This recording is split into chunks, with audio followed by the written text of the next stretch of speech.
We were in Mexico. We were in Mexico a couple of days ago, and John and Davey, who does our security, and he's really our friend. He's a big guy, so he scares people, but he's like a teddy bear. He's lovely.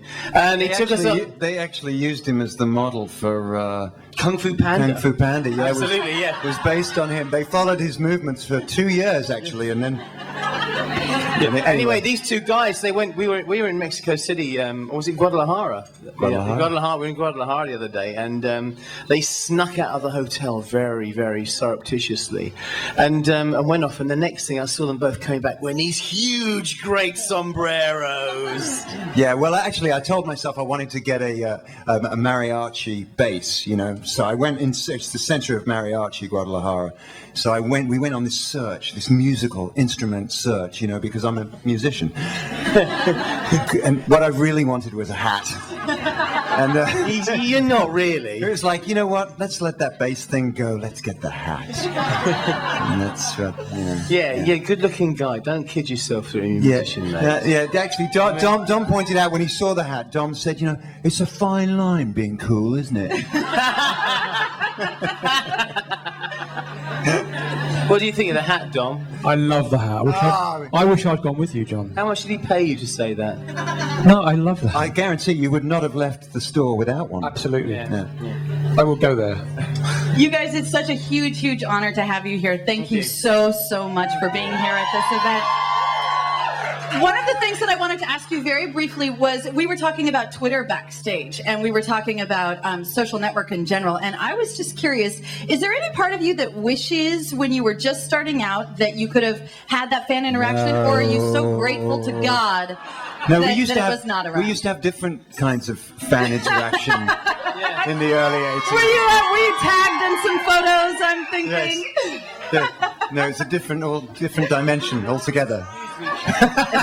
Oh, you bastard! You drove him off the stage, John. Yeah, no, we talk about that on Twitter all the time. You know, oh, wouldn't it have been amazing in the 80s? I would have been a basket case. I mean, I think the 80s was great, just the way that it was. Yeah.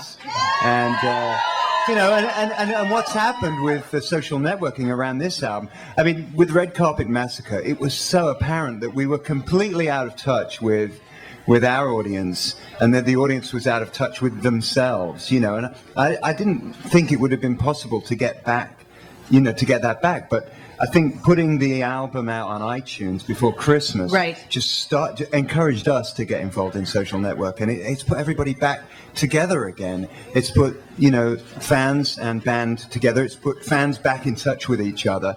And the energy around the music is just so much stronger. It really is. Than it was. It really is amazing. In terms of the photos that you would have been tagged in the 80s, are you going to write a memoir? I think this is it. You know, I think it's a living memoir. Can I be on the cover then? Hi, everybody. This is John Taylor's memoir. Yeah, I mean that takes it takes such a concentrated amount of time. I'm always thinking about it, but. You know, I think what's happening right now in the present is so exciting. You know, the idea of spending real time concentrating on the past, what happened. I don't know that I want to put that much time into that right now. Right. That makes sense. All right, so did Simon go get some lunch? You know, he said that he might be slipping out. But he'll be back after these messages.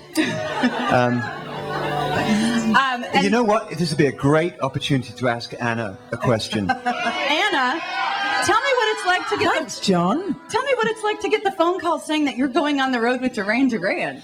Well, the very first time I was a little bit in disbelief because I had such a casual audition, and tell us about how casual it was. Well, I just went round there and I sang a few oohs and ahs, and he said, "Would you like to sing a song?" And I don't know, I was in a bit of a funny mood. I said, "You know what? No, I don't really." So I left thinking that I thought, oh, well, it was nice to meet Simon Le Bon, but that'll be the end of that. And so it was a really great surprise when I did actually get the gig. It was good. Actually, no, listening to Anna now. This is what happens when you go out. It means I have to even... Okay, can I to rescue the situation? You've been to the Mexican, haven't you? I've dropped a belt size. Oh, wow. Wow, just you do look just amazing. in the time it took you to go. Wow. Let's move on. How do you stay in such amazing shape? Your voice, everything. How do you guys stay in such amazing shape? We work and Good work Lord! and work. My God, am I wrong? Oh my God in heaven, this is amazing, you guys. It is such a thrill to have you here. I know you have one more song. Just very, very quickly, I wanted to tell you a quick anecdote. A few weeks ago, Britney Spears was in San Francisco doing a Good Morning America event. I don't know if you guys saw that or not. And they had this massive operation in the beginning to get the crowd pumped up. They really needed everybody to be in a good mood. They had local celebrities out there. They had a cheerleading squad come on stage. And the crowd was kind of like, okay. So they finally just decided, let's just play some music. And what did they start playing to get the crowd pumped up?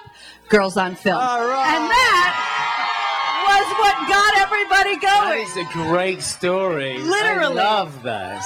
Literally, the I cheerleaders. really love that. I love that. The cheerleaders didn't do it, but Girls on Film got everybody going. So That's fantastic.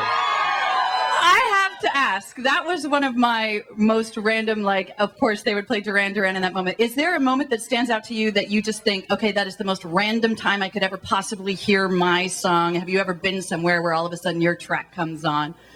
Or is it just every time that you... I was at a Laker game. Well, I mean, it's not that random, but Right. I went to a Laker game, which I don't do really, but at the Staples Center in LA. Uh-huh. And the Notorious remix came on. That was fucking awesome. I have to say. That was... Did you dance, or were you like, oh, I can't dance to my own song? Did you bob your head? I don't remember what I did. The glow of pride took over. A glow of pride. We all have a glow right now, let me tell you. So yeah, I thought you would appreciate that. Love your ring. Oh, darling, thank you My so God, much. look at that. Thank you. I wore it just for you. It looks like it's been in the family for centuries. Either that or I got it at the $10 store at the airport. Either one. But both stores are good. So again, it's a massive thrill for us to have you here. Thank you so much for being here. And